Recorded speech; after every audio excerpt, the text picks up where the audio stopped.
Hey, it's KJ with the KJ Today Show, and you know I love talking to animals. That's why I am so excited for this interview. Dr. Oakley, she is the Yukon Vet.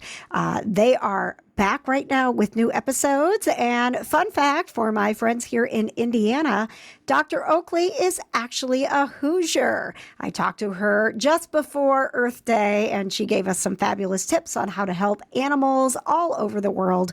And we also talked a lot of cats. Here's Dr. Oakley on KJ Today. Remember, you can watch the KJ Today show live on Wednesdays at 7. Good morning, Dr. Oakley. Hey, good morning, KJ. Thanks for having me.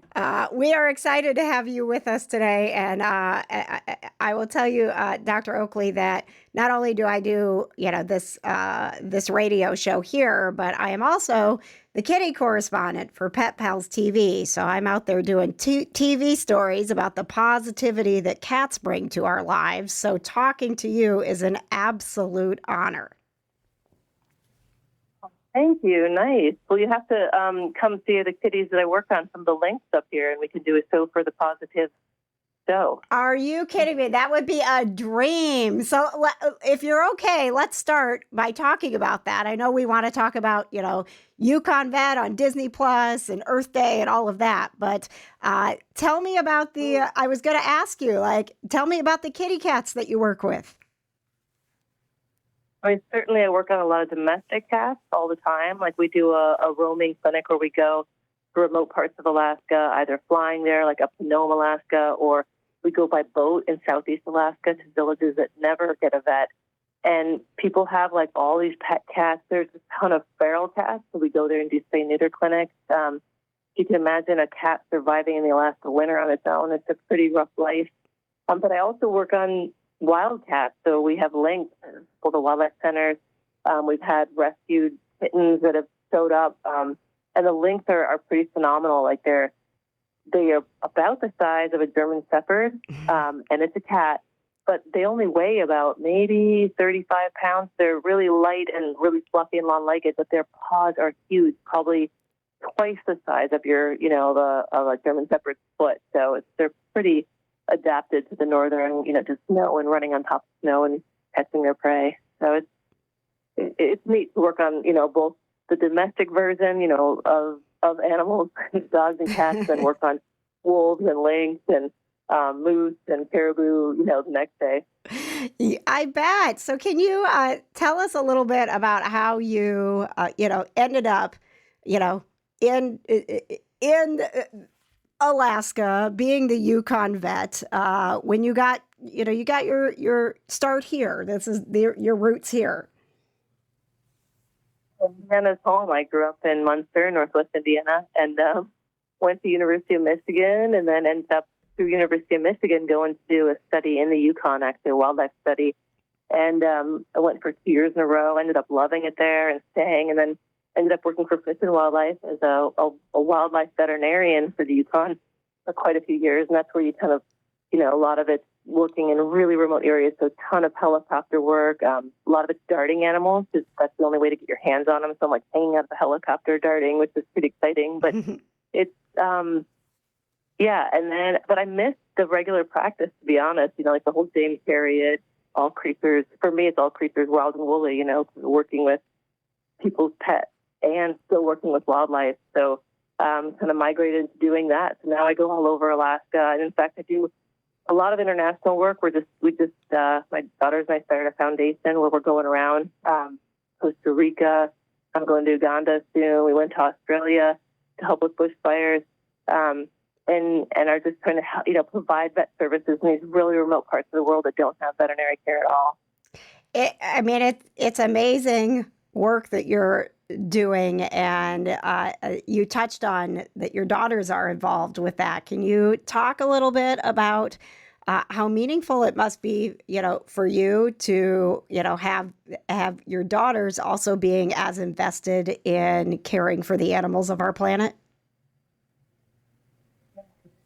I think that's the favorite part of what I'm doing these days. I mean, I love the work. Of course, I love working with animals. I love the travel and the adventure of what we do. But now I get to do it with my daughters at my side. So that's been so important and special. I mean, when the show covers that, which I think people really love, like when the show started 11 seasons ago in 2013, they were like 7, even 14 years old, the three of them. So now they're 20, 23, and 24. Like people can see them grow up on the show and develop into amazing vet assistants. And in fact, my oldest daughter just left for her first year of vet school. So to see that growing up and doing that, I think is really special for people. And I get so many messages from kids that want to be vets that are really inspired watching the show. And also a lot of like folks that say, this is the only show that I can watch with my kids. You know, we can't seem to talk about anything right now, but we can watch this show together. That means a lot because I remember those teenage years with my daughters. So Yeah. fun to hear that. So it's bringing families together.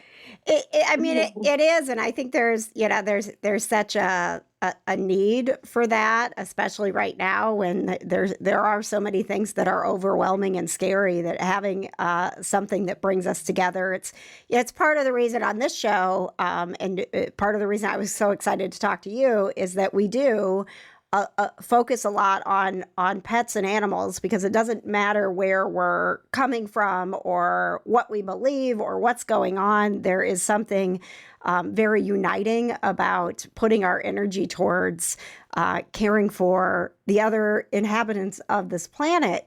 And, we have Earth Day here that is on our minds. Can you talk a little bit about, maybe some things that we could do today, not only with Earth Day, but just some changes that we can make and positive things that we can do to, help make this planet a better place for our animals?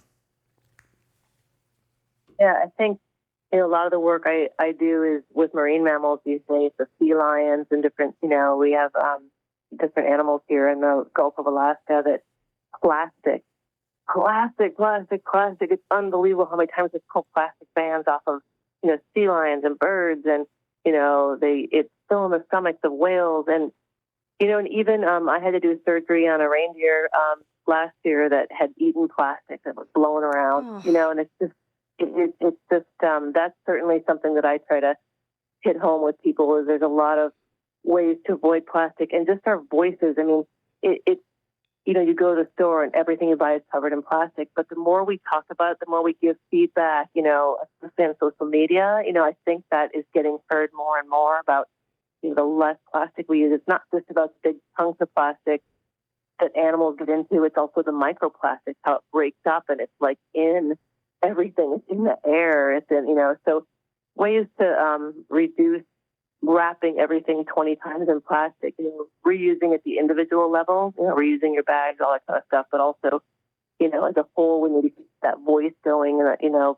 social media and promoting those sites. There's a really good one on Instagram called Useless Plastic that I love. It's like, oh, yes, we don't need 5 different kinds of plastic around this one little tiny thing. Yes. So, that's my pitch for Earth Day, because I see it all the time, and the work I'm doing is animals that get tangled up and can't get out. And it's important. It's important for us to know. And I think when we're, hearing it from you, that you're out there and you see it, for some people, it's like, I don't make the connection that this plastic that I keep trying to tear off, this tiny little thing that came in the mail that's wrapped in all this plastic, is frustrating for me. But the actual true effects, that you're out there and you can tell us, like, hey, this makes a difference. Like, if you can't do anything else today, change a little bit in your life about how much plastic is being consumed, that we can change the world. Dr. Oakley, can we go to a couple of fan questions, if you don't mind? Sure, that sounds great. All right. Well, Becky, who is in Fishers here in Indiana, wanted to know what has been the biggest challenge for you as far as coming across animals that maybe you didn't train to treat, but you needed to treat fairly quickly. Yeah, that's always an issue when you work on kind of all species, and that's, luckily, it's a small number of zoo and wildlife vets, but we're a connected number. So we have a lot of organizations, and I have a lot of colleagues I can just pick up the phone and call, and they call me, and we text each other. I mean, it's literally that straightforward. Like, oh, I got an elk with this major gore wound, which was last week. And I've done surgery twice. And a gore wound is when other elk are fighting and they stick each other with their antlers. And they're a real bugger to clean out and get them healed. It's like any tricks, any tips, And so it's like, yeah, do this, explore under here. Those abscesses like to crack and open them up. And, this is the treatment. So that's, working with other colleagues is really common. But on the flip side of it, sometimes I'm in places with no service, no anything, and it really comes down to just thinking it through and relying on myself and, sometimes MacGyvering a fix or whatever. And I mean, it's been really cool having my daughters on the show. My oldest, Sierra, the one who's in vet school right now, she kind of prides herself on coming up with things at work. Like we were trying to blow dart, vaccinate some bears, and the bears will grab the dart and eat it before you can get it back to them. And of course, that's kind of dangerous. The dart has pieces of metal and plastic in it. So she came up with a fishing line that she attached to the dart that, went through the blowpipe, that as soon as it hit, we could reel it back in. And that way we could deliver the treatment without the bear also eating the dart. So, it's a combination of just looking stuff up and talking to colleagues and figuring it out on your own, which is, a little intimidating, and it's like there's no one going to save you, but that's how it is being a vet or a doctor anyway. It's kind of like, when you're in the middle of surgery, no one's coming to help. You have to, be prepared going in and be prepared to deal with whatever comes your way. So that's pretty typical for any veterinarian to deal with. And you talk about this like this is a normal day in your life. Like I have this elk and I got to figure out what to do about it. I hope that you recognize what an extraordinary life you are leading, Dr. Oakley. Thank you. Yeah, sometimes it does. You're right. Sometimes it sounds like I'm talking commonplace, and then, in fact, actually, when I go back to Indiana and other, family events, they're like, "What'd you do?" And I'm telling them, and I can see sometimes they're looking at me like, "Yeah, right. You were hanging out of a helicopter darting a musk dog." And I'm like, "Oh yeah, that sounds crazy, doesn't it?" Carolyn wanted to ask, she has a daughter who is 12 years old, who she feels very serious about getting into the veterinary field, and they watch your show. She said, is there anything my daughter could be doing right now at 12 years old to prepare herself for a life in veterinary work? Absolutely. I love to hear that, Carolyn, because that's how I was at 12. That's how I was at, 8 even. So there are certain vet clinics. I mean, where I grew up, you could volunteer starting in 6th grade. So I think I was like 11 years old when I started volunteering. Not all vet clinics do that, but looking around, see if you can find one. They had like a weekly program where me and a couple friends went through, and a lot of it was like kind of cleaning up, but it was really cool just to be around veterinary medicine and to learn. Also, my mom let me have every pet that I wanted, which is not possible for everyone. But, thanks to my mom, I was able to have, snakes and lizards and mice and, birds and things like that. So it was a real good experience for me to have those pets to care for them. And even ones that I couldn't care for, I was pet sitting. So even at 10, 12 years old, I was like hanging my shingle, like going on vacation, hire a pet sitter. You need your dog walked? I'll walk it, So if you can't have pets, helping, maybe supporting your kids to get out and do some pet sitting or working with, neighbors to take care of their pets is a really good experience. And that might not seem like much, but it really develops into something over time. And then the fundamentals of getting into vet school really are grades.